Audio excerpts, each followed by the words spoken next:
It was past midnight when I left the city. The rain had started hours ago, and the highway ahead of me looked completely empty. Just miles of dark road and forest on both sides.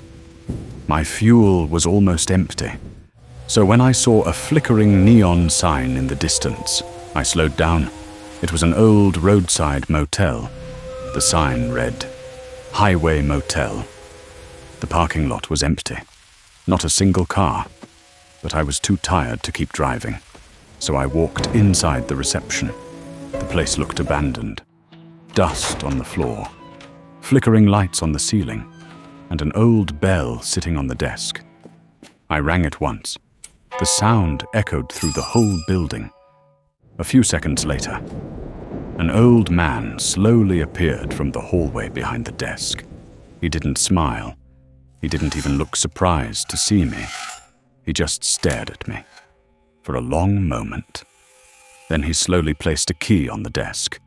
Room 9. I took the key and walked down the hallway. The corridor felt strange.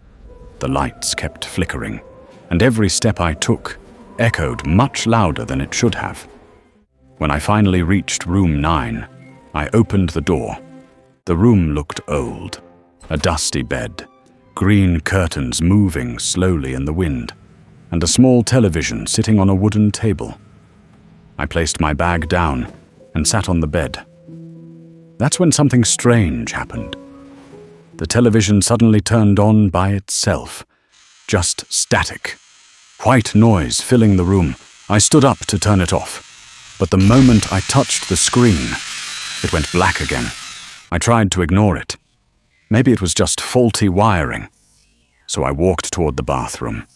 But when I entered, the mirror was covered in fog, and slowly, a handprint appeared on the glass, right in front of me, as if someone invisible had just touched it. My heart started beating faster. Then suddenly, 3 loud knocks hit the door. Knock, knock, knock. I walked slowly to the door and looked through the peephole. The hallway was empty, completely silent. But when I stepped back from the door, I heard something else. Footsteps coming from the hallway, slow, dragging. I looked again, and this time, at the end of the corridor, I saw them, dark figures, standing completely still. Their bodies looked burned, like shadows made of smoke. And then, they started walking toward my room, slowly, one step at a time. The hallway lights flickered again, and suddenly, they were closer, much closer. I slammed the door shut, but something hit the door from the outside. Hard. The walls around me started cracking, black burn marks spreading across the room, and ghostly hands began reaching out from the walls.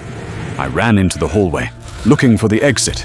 At the end of the corridor, I saw a door glowing faintly.